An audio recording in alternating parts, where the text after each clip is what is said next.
What's up, everyone? Baz here. It is Thursday, so you know what that means. Another Green Bay Packers 7-round mock draft. This is version 6.0. And if you are new here, this is where I go through a full 7-round mock draft for the Green Bay Packers via the Draft Network mock draft simulator. Firstly, just to go over a few things, not really much to update on from last week's mock. The Packers are still in a very similar situation.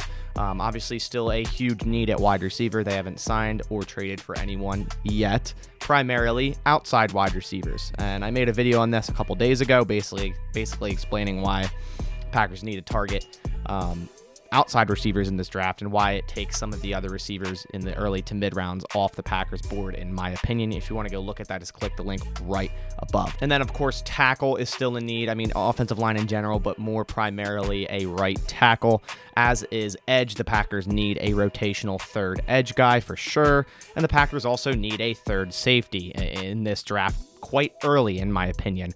I think safety, I've said it before, I'll say it again, is an overlooked need right now. Everyone's like, oh, Darnell Savage and Adrian Amos, we're good. No, you need a third safety in this defense. The Joe Barry defense needs a third guy. Henry Black got a ton of snaps last year. He's not on the team. I mean, I'm thankful for that, but he's not on the team anymore. They need a guy to replace that snap count. And defensive line, although not a crazy dire need with the signing of Jerron Reed, not that he's the savior or anything, getting one in this draft will help a lot. Now, if Devontae Wyatt or Jordan Davis don't fall to 22, you can probably wait to the mid-rounds. There's a lot of good talent there in the mid-rounds for defensive line. And then, of course, Robert Tonyan is back, but when is the big question mark. So the Packers should also draft a vertical tight end in this draft as well, and that's about it. So without further ado, let's waste no more time and bring this screen right up here and get this thing started. I'm going to go and hit start here and let the first few picks go out of the way, and then we'll go over them real quick. I'll stop on 5 here. Aiden Hutchinson to the Jags. That's likely to happen. Kyle Hamilton to the Lions. I could see him maybe falling a little bit. I think he ran a 4.71. If he falls anywhere to around 16 or 17, which isn't going to happen, Packers should go up and snag him 100%. Derek Stingley, 3 here. Evan Neal to the Jets. And Kayvon Thibodeau to the Giants. And we continue. Guano's still here. Cross. Trayvon Walker, who I could see going in the top 5, definitely still here. Let these next 5 go out of the way. Don't see myself needing to trade up into the top 10. And here we are. So we have Ekwonu going to the Panthers. Malik Willis going to the Giants. Wow. They're going to have another year of Danny Jones, but I think this is his make or break year. So, hey, I mean, if the Giants wanted to snag Malik Willis, I guess they could. Jameson Williams goes as early as 8 here to the Atlanta Falcons. He's already moving around pretty well on his ACL, which he just had surgery on, so that's impressive, and pretty much saying he's going to be ready for the season. If that's the case, that the Packers could somehow snag Jameson Williams, I mean, that dude is a stud. Charles Cross falls all the way to 9 to the Seahawks, and Trayvon Walker falls to 10 to the Jets. So Sauce Gardner's still here. Jermaine Johnson. Booth is still here. He just had, I think, a hernia surgery, so he might fall a little bit. Garrett Wilson, Jordan Davis, Drake London, Devontae Wyatt. Those are like a four players here that, like, if any of those 4 fall to 22, it's pretty much like send the card up, in my opinion. If not, you still have Olave, Dotson.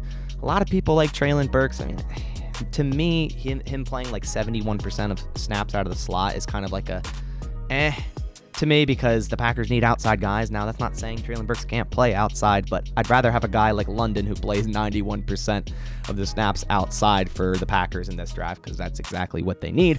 But let's continue this thing, and we'll see. So the Commanders take Sauce Gardner, then Booth goes right after him. Okay, so Jordan Davis goes 14. Garrett Wilson and Drake London are still on the board, so I don't think I'd trade up just yet. One of these are going to go to either the Eagles or the Saints. But in that case, you could trade up, but sometimes they can fall, so we'll see. Garrett Wilson goes to the Eagles just on cue, and Zion Johnson goes to the Eagles as well. So I do believe the Saints are going to take Drake London here, but we will see. I don't know if I need to trade up. I could trade up right now, but Wyatt's still here. Karlaftis is still on the board, and of course, we still have that fallback option in Chris Olave at 22, which is a great fallback option. So right now, there's a lot of guys on this board that I would be okay with getting at 22. It's not like it's just Drake London and a bunch of guys I don't like. So I'm going to let this ride. Drake London, goes to the Saints at 18. Like I predicted, McDuffie, Wyatt goes. Okay, so now we're in a position where The potential. Daxon Hill goes 21. Wow, it's pretty early. I mean, I thought he might be available at 28. And I would love that pick 28, but he went 21 to the Patriots. So now we're kind of in this situation, do you take someone like George Karlaftis? Do you take Chris Olave now? I mean, Jahan Dotson, Olave, and Burks are still on the board. And then even if you go farther down, Sky Moore. So do you trade back a few spots here and hope to nab one of these 3 receivers as well as gaining more draft capital? That's the question. All right, so I'm going to see if I can do this trade because there's a couple guys on the board where going back 2 spots, I don't think would hurt me too much. I would love to get Olave at 24. Some people may say, why not just grab him here? And you'll probably be right because he'll probably go to Arizona or something. Just make me eat my words. But swapping firsts with the Cowboys here, only going back 2 spots. Then they're giving me a second. I'm giving them a 4th, and then we're swapping 5ths, only 5 picks apart. So I really like this trade because we do have, I'm going to try giving them the later 4th, actually. We do have 2 4ths, so it's not like we won't have a 4th round pick after this, and we would have actually 3 second round picks, all very close together, which you can get a lot of good potential there. So I'm going to send this offer and see if they accept it, and they do. Okay, let's pause the draft. So now the big thing is who will get selected with these 2 picks. And Jahan Dotson goes to the Cowboys. So they traded up with me to get Dotson. Interesting. And Karlaftis goes to the Cardinals. So then at this point, I think it's pretty easy. I know I draft him a lot, and as I should, because it's a dream for me for Chris Olave to land in Green Bay. I really, really like Chris Olave. Just such a solid route runner. He's your number 1 wide receiver right off the bat. 6'1", 188. I really want to speak this into existence, and if I have to mock him to the Packers constantly, I will keep doing it. And like I said, we gained another second round pick there, only giving up a 4th for just moving back 2 spots, and we still got our guy in Chris Olave, so that's exactly what I'm going to do. Drafting Chris Olave out of Ohio State at pick 24. So I think I'm going to go ahead and trade down again. There's guys further down the board that I like better a little bit later, and that would be right around pick 35. And again, we're gaining just more and more value. So we're swapping firsts. I'm moving back 7 spots. And then we're swapping seconds, so moving from 59 to 38, and then gaining a 4th round pick back that we just pretty much traded away to Dallas. Now we're getting 1 back. It says likely. I might have to add something to this potentially, but I'm going to go ahead and send it, and they accepted it. So, a trade back multiple times is definitely an option. Brian Gutekunst, every year he's drafted, has some way, shape, or form traded in the 1st round, and the Packers have a ton of draft capital, so moving around in this draft is very, very likely. And as I said, we could have drafted someone like Kenyon Green here, who could be, starting right tackle day 1 for us, but he could potentially fall to 35. I like Lewis Seen here at safety, but I also like where is he at? JALEN PITRE at 49. So there's a lot of guys here, even Ojabo. If he falls to 35, that's a guy that, not going to really play much in 2022, but is an absolute beast and a borderline top 12 pick before that Achilles injury. So that's someone you could draft as well. And then Sky Moore. I really like Ebiketie here, Arnold Ebiketie from Penn State. I think the Packers were at their pro day, and I think their eyes were on him, not Jahan Dotson. And Ebiketie is a beast. So we have a lot of options here that I felt like trading down and gaining even more value was the best idea. So we're going to go ahead and let this resume, and we'll see goes right next, and Sky Moore. Okay. So let's just get to our pick, and then we'll see what we are left with. Okay. So, yeah. Here we go. So Jabo's still on the board. So is Kenyon Green. I think with this pick, the value with Kenyon Green here is outstanding, as is Jabo, just based off of, what he would bring in the future. All right, so yeah, I can't pass this value up. I'm hoping I can nab someone like Jabo at 38, but I can't pass up Kenyon Green, because if I do, he's definitely going to go to the Giants or the Texans. So I am going to draft Kenyon Green here, and he screams Packer in terms of the fact that he is extremely versatile. He's played every single position along the offensive line except for center, which the Packers have Josh Myers, so no worry there. And that's exactly the type of lineman that the Packers love. We see, obviously, with Elton Jenkins, the dude could play anywhere. Lucas Patrick could kind of play anywhere. The J.C. Treader back in the day could play anywhere. They've always had guys that could play guard spots, tackle spots, wherever. And the Packers have a need at right tackle. And then when Elton Jenkins comes back, If he plays right guard or right tackle, then Kenyon Green can slide into guard. He would have a lot of options, and I think that is, like I said, the key to the Packers offensive line, which is versatility with Adam Stenavich, which is now our OC. But yeah, so with this pick, I'm going Kenyon Green out of Texas A&M. So now we are at pick 38. David Ojabo is still here, but thinking over it, I'm very, very tempted to go Ebiketie instead, just based off the fact that David Ojabo with the torn Achilles, he hasn't really played much. He didn't really have many snaps at all before 2021. And you might be thinking, oh, not many snaps? Guy from Michigan sounds a lot like Rashawn Gary. But the problem is Aaron Rodgers, is obviously older now. How long will he be playing? Is it too little too late if we draft Ojabo and then he becomes a star in 3 years? Is that too little too late? I think someone like Ebiketie produces right away as a third string edge guy on this defense. The dude has produced 3 years consistently through Temple and Penn State after he transferred. The Packers, I think, like him a lot. I think he's a great player.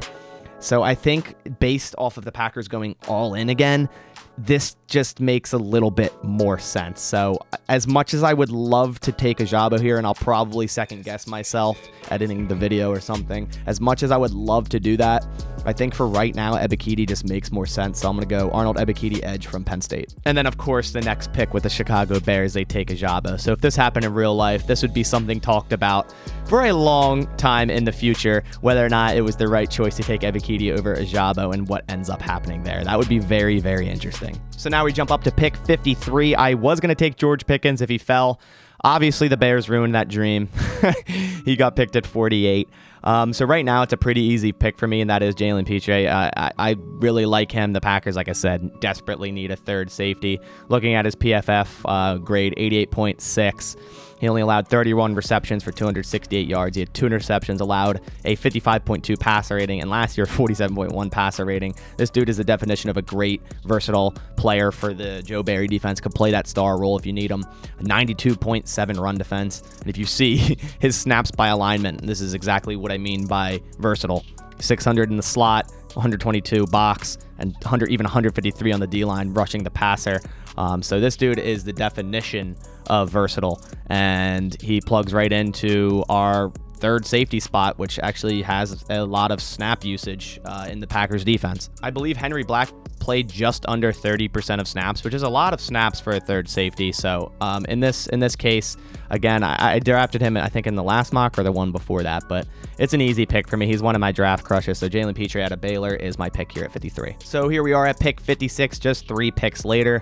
And on the board, we have Christian Harris, we have Chad Muma, Trey McBride, but I think this is another easy pick for me. We could go receiver with David Bell or John Mechie, but I think there's some guys right around the 900 or 90 to 100 mark that I like better than Mechie. David Bell has just, been a poor lead up to this draft, in my opinion. But Travis Jones here, I mean, this dude's a pure nose tackle as you can get. If you look at his PFF grade, an 87.6.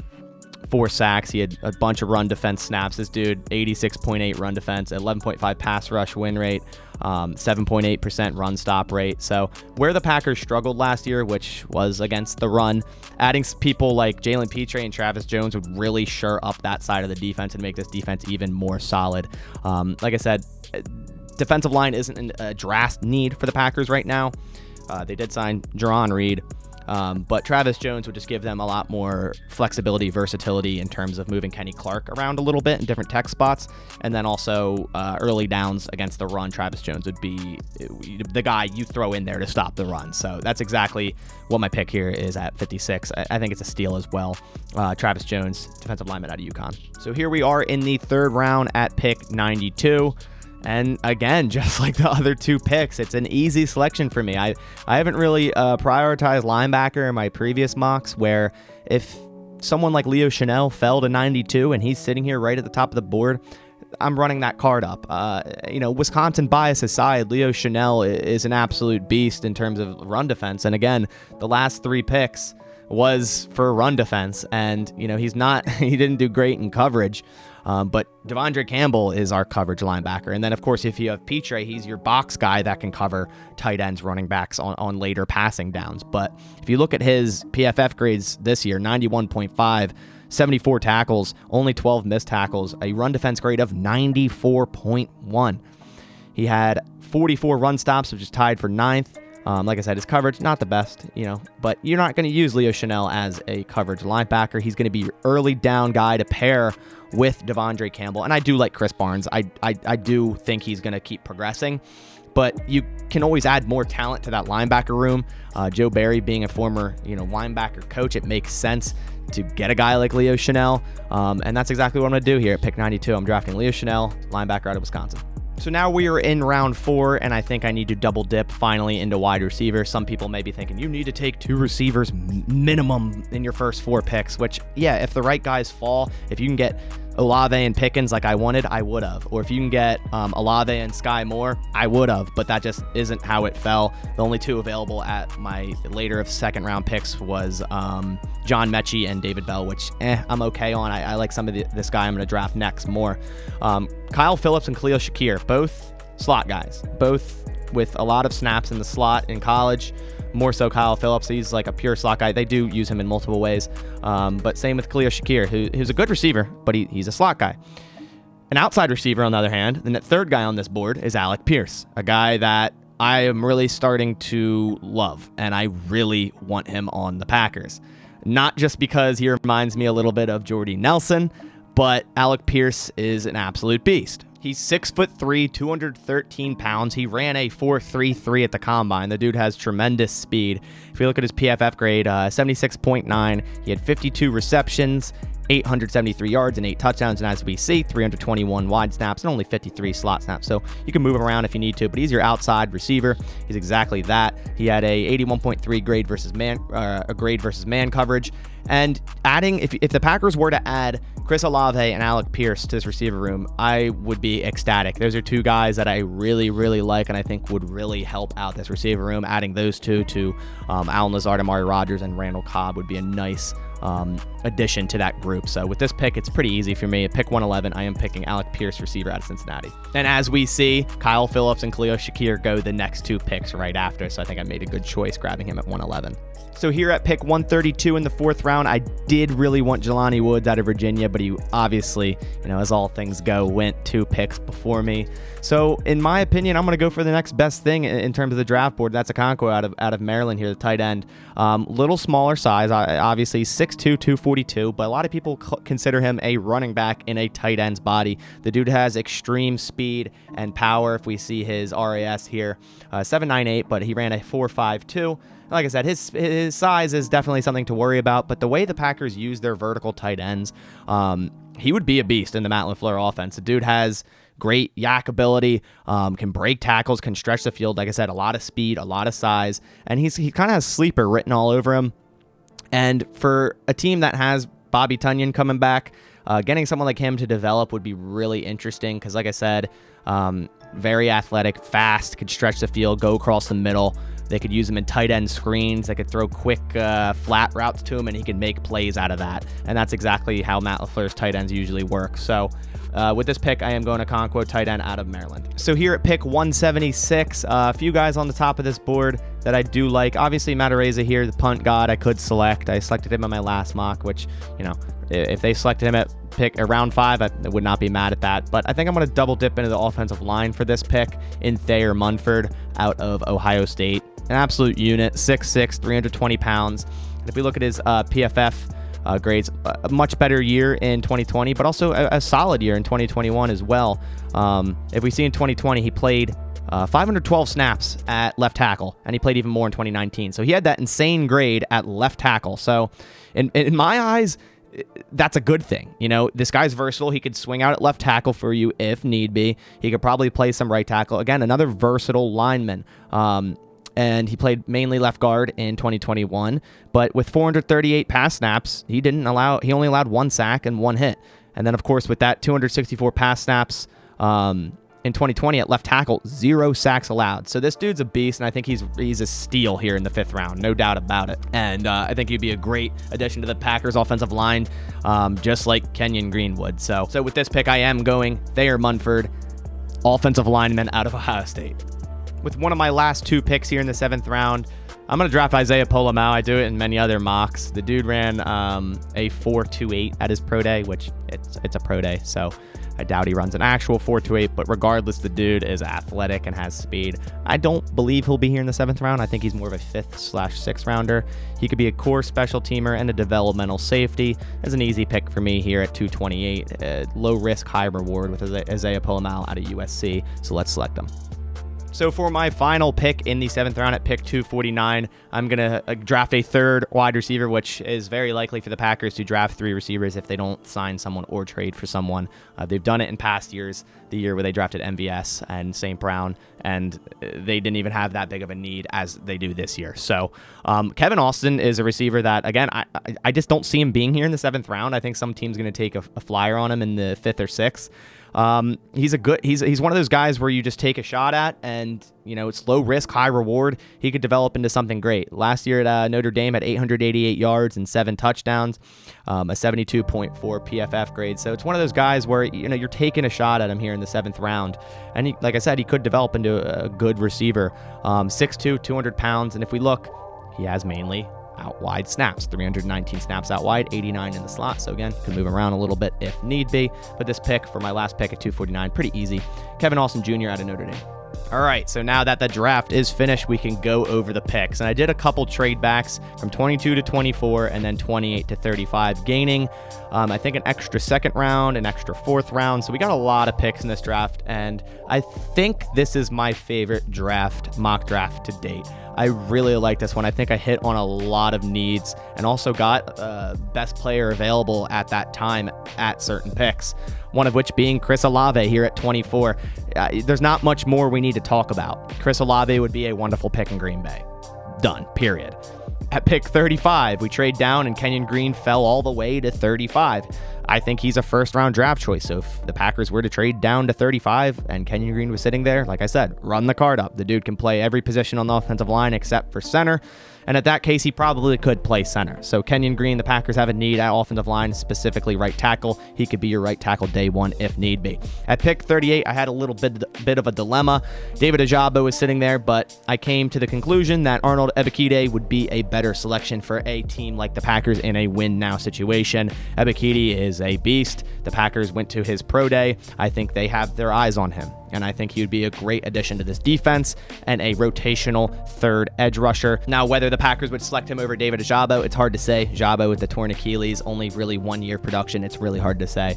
But like I said, in the situation I was in, Ebiketie was this choice for me. And at 53, Jalen PITRE, a draft crush of mine. Again, another easy selection. The Packers desperately need a 3rd safety, and he is a definition of a versatile 3rd safety, a guy that just put him anywhere on the defense. Just make sure he's out there. Just put him anywhere. The dude can rush the passer around the edge from the nickel. He can play in the box as a run defender. He can play deep if you need him to. So Jalen PITRE is a draft crush of mine. Getting him in the 2nd round would be a dream of mine. Travis Jones, a guy who the Packers don't really need, but it'd be very nice to have a true nose tackle, which Kenny Clark plays that, but can play that, but Kenny Clark can move around anywhere. Kenny Clark is Kenny Clark. Moving him around would help the Packers defense, I think, and giving him breathers with someone like Travis Jones as well would really help the Packers defense. And Travis Jones would be a great selection at 56 as well. 92, Leo Chanel fell right into our laps. I think it's the first time I've drafted him or even looked at him. I am a Badgers fan, but like I said, Badgers bias aside, this dude is the definition of a run-defending linebacker, something the Packers struggled with last year. You don't need him to cover. You have Devondre Campbell. You have, in this case, Jalen PITRE that you could drop in the box. Leo Chanel is an early down backer. You pair with Devondre Campbell in your 3-4 scheme, and you stop the run. And that's exactly what he did. He had one of the best run defending grades via PFF in the entire country last year. I think he's a great selection here at 92. I think he's a 2nd round draft choice, so getting him at 92, the end of the 3rd is crazy. And another player here that fell into my lap, Alec Pierce. Really, really starting to like Alec Pierce out of Cincinnati. The dude has extreme speed. He would be a beast on the outside. He has a lot of outside snaps. I think he ran a 4.33. Reminds me a lot of Jordy Nelson. So I really like Alec Pierce. If we were to nab Chris Olave and Alec Pierce, like I said, I would be ecstatic. And then we get Okonkwo here, tight end out of Maryland, who's a smaller tight end, 6'2", 242. But the dude has some great athletic ability, run after the catch, breaking tackles, stretching the field, and that's exactly what the Packers need from a developmental tight end. So that's a good pick there for me. Thayer Munford, a guy who dropped, and I don't think he's going to go this late. He is extreme talent, and he, again, another versatile lineman, 6'6", 320.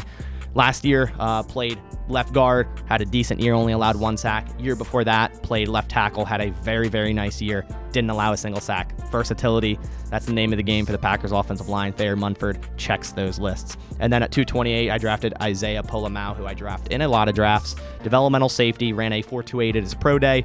Like I said, developmental safety and a core special teamer, so no-brainer there. And then finally at 249, Kevin Austin. Don't think he'll be there in the 7th round, but if he is, a low-risk, high-reward receiver, runs outside snaps, so he's an outside receiver, developmental guy, and I think would be a great, shot player in the 7th round as your 3rd selected receiver in this draft. So like I said, low risk, high reward. But that about does it for this mock draft version 6.0. I really, really like this draft. I want to hear your thoughts down in the comments below if you have the same opinion as me on this draft. Who do you like in this draft? Is there anyone else that when I was selecting, they were right on there on the board and you're like, choose that guy, and I didn't, which probably happens more than I can think. But I really like this draft personally. Like I said, I want to hear your thoughts down in the comments below. But obviously, I'll see you guys next Thursday for my mock draft 7.0. If you are new here, make sure to go click the subscribe button. I post a mock draft every week up until the draft, and we are getting closer and closer. I am beyond excited. But on that note, I'll catch you on the next one. And as always, go Pack Go.